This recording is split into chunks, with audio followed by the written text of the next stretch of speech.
Dans cette leçon vidéo, je vous parle des principales options de paramétrage disponibles dans Google Drive. Comme dans toute application Google, vous allez trouver les paramètres avec la petite roue crantée en choisissant tout simplement Paramètres. Les paramètres sont organisés en trois grandes familles, les paramètres généraux, les notifications et la gestion des applications. Intéressons-nous d'abord aux paramètres généraux. L'espace de stockage, qui constitue évidemment l'espace des fichiers stockés dans votre Drive, mais regardez également le stockage de Gmail, le stockage de Google Photos, puisque l'espace disponible est partagé entre ces applications.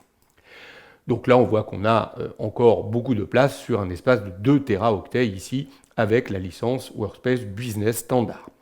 Vous avez la possibilité de visualiser également les éléments qui occupent beaucoup d'espace de stockage, ce qui peut être intéressant si vous voulez faire du nettoyage. Donc là, il va vous afficher immédiatement les fichiers les plus volumineux. Je reviens dans mes paramètres. Après l'espace de stockage, une commande très importante vous permet de convertir les fichiers importés, notamment au format Google Doc. Alors ça veut dire quoi? Attention, cette case n'est pas cochée. Si vous importez des fichiers, par exemple de la concurrence, parlons de Microsoft, des fichiers Excel ou des fichiers Word ou des fichiers PowerPoint, ils resteront fichiers Excel, fichiers Word, fichiers PowerPoint. Il faut savoir que vous pourrez les modifier. Par exemple, un fichier Excel pourrait être modifié dans Google Sheet, mais rester au format Excel. Ce qui vous permettrait évidemment, si vous travaillez également avec les outils Microsoft, de pouvoir le retravailler avec Microsoft Excel. Par contre, si vous cochez cette case, cela veut dire que chaque fichier que vous allez importer dans votre Drive va être modifié, converti en un fichier Google. Ça veut dire qu'un fichier Excel serait transformé en un fichier Google Sheet, un fichier Word serait transformé en un fichier Google Doc. Vous comprenez ? Ils deviennent des documents Google. Donc à vous de savoir si vous voulez travailler qu'avec les applications Google, vous avez intérêt d'effectuer cette opération, c'est-à-dire de cocher cette case, et là tous les documents seront convertis au format Google. Par contre, si vous travaillez avec plusieurs types d'applications, Google mais également concurrentes comme Microsoft, je ne vous conseille pas de cocher cette case. À vous de gérer en fonction de vos besoins. Vous pourrez ensuite ici décider de modifier la langue de votre Google Drive, s'il n'est pas par exemple en français et que vous voulez travailler en format français.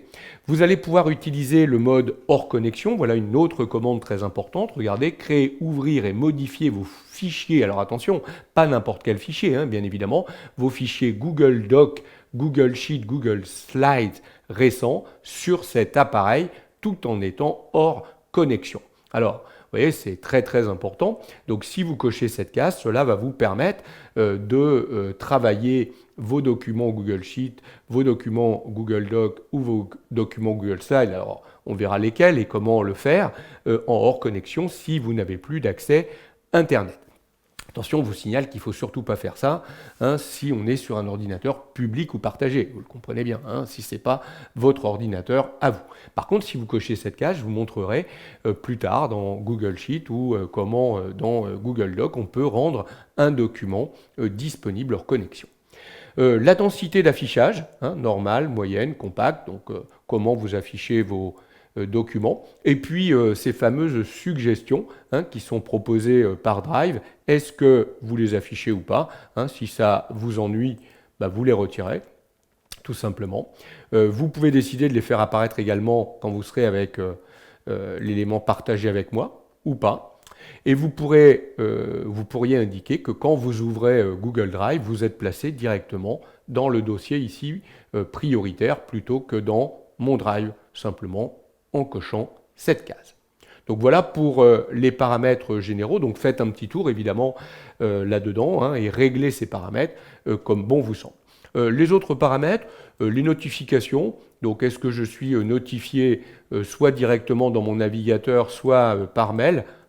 Vous n'êtes pas obligé évidemment de cocher ces cases. Ce qui est intéressant, c'est quand on travaille à plusieurs, hein, j'ai partagé mes documents, dès que quelqu'un va modifier le document, j'aurai une notification, donc soit dans le navigateur Google, il faut qu'il reste évidemment ouvert dans ces cas-là, ou soit vous recevrez une notification par mail.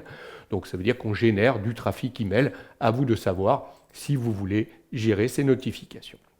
Ensuite, vous retrouvez ici la gestion des applications. Donc ça, c'est toutes les applications qui sont connectées à Google Drive.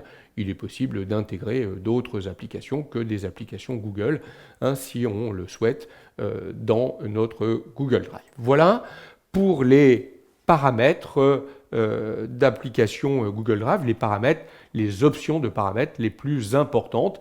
N'hésitez pas à aller faire un petit tour, hein, dans ces paramètres quand vous utilisez évidemment l'application Google Drive.